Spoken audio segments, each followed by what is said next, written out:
ವೇದ ಪಾರಾಯಣದ ಫಲ ಗಂಗಾದಿ ತೀರ್ಥ ಸ್ನಾನ ಫಲವು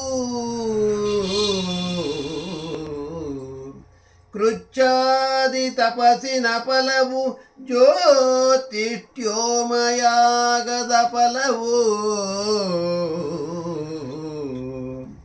ಮೇದಿನಿಯನೊಲಿದಿತ್ತ ಫಲ ಮೇದಿನಿಯನೊಲಿದಿತ್ತ ಫಲ ವಸ್ತ್ರಾದಿ ಕನ್ಯಾದಾನ ಫಲಬಹುದು ಮೇದಿನಿಯ ನೊಲಿದಿತ್ತ ಫಲ ವಸ್ತ್ರಾದಿ ಕನ್ಯಾದಾನ ಫಲಬಹುದು ಆದರದಿ ಭಾರತದೊಳೊಂದಕ್ಷರವ ಕೇಳ್ದರಿಗೆ ಆದರದಿ ಭಾರತದೊಳೊಂದಕ್ಷರವ ಕೇಳ್ದರಿಗೆ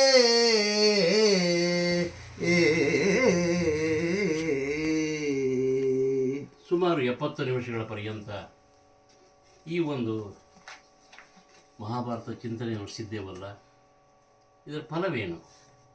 ಇಟ್ಟು ಮನೆ ಕೆಲಸ ಮಾಡುವುದಾಗಿತ್ತು, ಮೊಬೈಲ್ ನೋಡೋದಾಗಿತ್ತು, ಗೆಳೆಯ ಜೊತೆ ಮಾತಾಡೋದಾಗಿತ್ತು, ಏನು ಪ್ರಯೋಜನ ಇದು? ಅದಕ್ಕೆ ವೇದವ್ಯಾಸ ದೇವರು ಹೇಳ್ತಾ ಇದ್ದಾರೆ, ಈ ಒಂದು ಅಧಿಕ ಮಾಸದಲ್ಲಿ ಗಂಗಾದಿ ಸ್ನಾನ ಮಾಡಬೇಕು ಅಂತಕ್ಕಂಥದ್ದು ನಿಯಮ. ಮಾಡದೆ ಹೋದರೆ ಪಾಪ. ಸಿಕ್ಕಿಯೂ ಕೂಡ ಹತ್ತಿರ ಇದೆ, ಕೂಡಿಲಿ ಸಂಗಮ, ಗಂಗೆಯನ್ನು ಆವಾಹನೆ ಮಾಡಿ ಅಲ್ಲಿ ಸ್ನಾನ ಮಾಡ್ಬೋದು. ಅದು ಬಿಟ್ಟು ಮನೆಯ ಬಚ್ಚಲನ ಬಕೆಟ್ನಲ್ಲಿ ಗಂಗೆ ಈಚೆ ಮನೆ ಈಚೆ ಹೇಳ್ಕೊಳ್ತೇವೆ. ಮಾಡದೆ ಹೋದರೆ ಪಾಪ. ಸ್ವಾಮಿ ಹೇಗಾದ್ರೆ ನನಗೆ ಪಾಪ ಬರುತ್ತೇನು, ಎಂಥ ತಪ್ಪು ಮಾಡಿದೆ ಅಂತ ಅನಿಸಿದರೆ ಹೇಳ್ತಾ ಇದ್ದಾರೆ ವೇದವ್ಯಾಸ ದೇವರು, ಭಾರತದೊಳು ಒಂದಕ್ಷರ ಕೇಳು. ನಮ್ಮ ರಾಮಾಚಾರ್ಯ ಮನೆಯಲ್ಲಿ ಇವತ್ತೊಂದು ದಿವಸ 62 ಪದ್ಯಗಳ ಒಂದು ಸಂಕಲನವನ್ನು ಮಾಡಿದ್ದೇವೆ. 8-5 ಸುಮಾರು 3830 ಅಕ್ಷರಗಳಿರ್ತಕ್ಕಂಥ ಮಹಾಭಾರತವನ್ನು ಓದಿದ್ದೇವೆ, ಕೇಳಿದ್ದೇವೆ. ನಿಜ ಅಂದರೆ ನಮ್ಮ ಲತಮ್ಮನವರು ಗಮಕದ ಅಭ್ಯಾಸ ಚೆನ್ನಾಗಿದ್ದು ಅವರಿಗೆ ಹೇಳಿ ಹಿಂದೆ ಇಲ್ಲ ಅತಿಥಿಗಳಾಗಿ ನೀವು ಬರೋದು ಹೇಳೋದು ಶ್ರೇಷ್ಠ ಅಂತೇಳಿ ಹೀಗೆ 3,038 ಅಕ್ಷರಗಳು ಕೇಳಿದ್ದೇವಲ್ಲ. ನಮಗೆ ಆ ಪಾಪ ಇಲ್ಲ, ಗಂಗೆ ಸ್ನಾನಕ್ಕೆ ಹೋಗೋಕ್ಕಾಗಲಿಲ್ಲ. ಯಾಕೆ? ಕಾಲ ದೂರ ಇರ್ತಕ್ಕಂಥ ಮನೇಲಿ ಸಂಸಾರಕ್ಕೆ ತಾಪದ ಬಿಟ್ಟು ಹೋಗೋಕ್ಕಾಗೋದಿಲ್ಲ. ತಪ್ಪಾಯ್ತಾ ನನ್ನಿಂದ, ಪಾಪವಾಯ್ತಾ ಅಂದರೆ ವೇದವ್ಯಾಸ ದೇವರು ಹೇಳಿದರು, ಭಾರತದವರು ಒಂದಕ್ಷರವಾಗಿ ಕೇಳಿದ್ರೆ. ಒಂದಕ್ಷರ ಯಾಕೆ?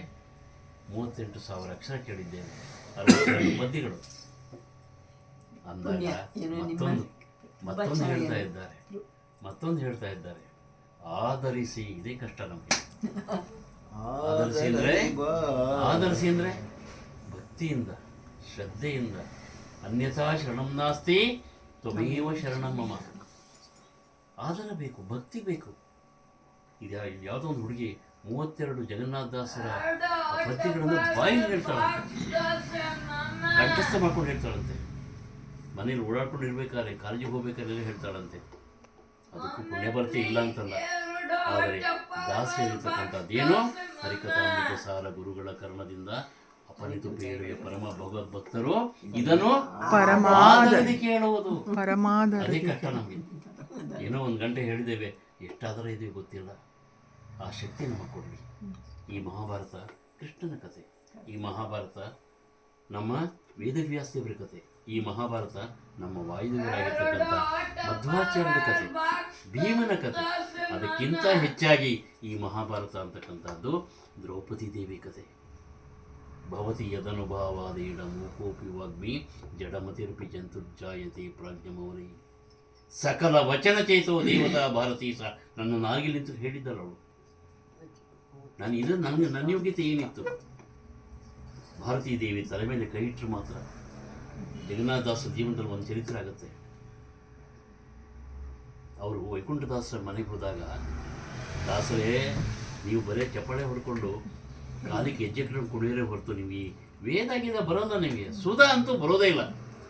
ಏನಂದ್ರಿ ಸುಧಾ ನಂಗೆ ಬರೋಲ್ವಾ ಆ ಹುಡುಗ ಯಾರು ನೀ ಮಾಡಿದ್ರೆ ಅಡುಗೆ ಮಾಡ್ಕೊಂಡಿರೋನು ಕರೀಡಿ ಅವನ್ನ ಅವನಿಗೆ ಬರ್ತೀರಿ ಅವಳಿಗೆ ತಿನ್ಕೊಂಡು ಓಡಾಡ್ಕೊಂಡಿರೋನು ಕರೀಡಿ ಅವನ್ನ ತಲೆ ಮೇಲೆ ಕೈ ಇಟ್ಟಿದ್ದಾರೆ ಭೀಮಾ ಸುಧಾ ಮಾತು ಹೇಳಪ್ಪ ಹೇಳಿಬಿಟ್ಟ ಶ್ರೀಯಪ್ಪತ್ತಿಯೇ ನಿತ್ಯಾಗಣಿತ ಗುಣಮಾಣಿಕ್ಯ ವಿಷದ ಪ್ರಭಾಜಾಲಗಳು ಉದ್ದಕ್ಕೆ ವಿಸ್ತಾರವಾಗಿರ್ತಕ್ಕಂಥ ಸುಧಾ ಪಂಕ್ತಿ ಹೇಳ್ದ ಆಶ್ಚರ್ಯವಾಯಿತು ಗಾಬರಿ ಆಗ್ಬಿಟ್ರು ಹುಡುಗದಾಸು ಅಡುಗೆ ಮಾಡಿಕೊಂಡು ಮನೆಯಲ್ಲಿ ಅವಲಕ್ಕಿ ತಿನ್ನುವುದು ಹುಡುಗನ ಬಾಯಲ್ಲಿ ಬಂತ ಜಗನ್ನಾಥದಾಸರು ಕೈ ತೆಗೆದ್ರು ಬಿಡ್ರಿ ನಾನು ಹೋಗ್ಬೇಕು ಹೊತ್ತಾಗ್ತಾನೆ ಊಟಕ್ಕೆ ಅಂತ ಹೊಂಟೋಗ್ಬಿಟ್ಟ ಅವನು ವೈಕುಂಠದಾಸರು ಕೈ ನೋಡ್ತಾರೆ ಏನು ಇಲ್ಲಿ ಏನು ರೇಖೆ ಇದೆಯೇನು ಏನೂ ಇಲ್ಲ ಅಲ್ಲಿ ಇದ್ದಿದ್ದೇನೋ ಭವತಿ ಅದನ್ನು ಭಾವಾದೇಡ ಮೂಕೋಪಿವಾಗ್ನಿ ಭಾರತೀ ದೇವಿಯಾಗಿರ್ತಕ್ಕಂಥ ದ್ರೌಪದಿ ದೇವರ ಕಷ್ಟ ತಲೆ ಮೇಲಿಟ್ಟಿದ್ದಷ್ಟೇ ಅಂತ ಮಹಾನುಭಾವಳ ಕಥೆ ಇದು ನಮ್ಮ ಗುರುಗಳ ಪರಂಪರೆ ಬಂದಿರತಕ್ಕಂಥ ಎಲ್ಲರ ಕಥೆ ಇರ್ತಕ್ಕಂಥದ್ದು ಮಹಾಭಾರತದಲ್ಲಿ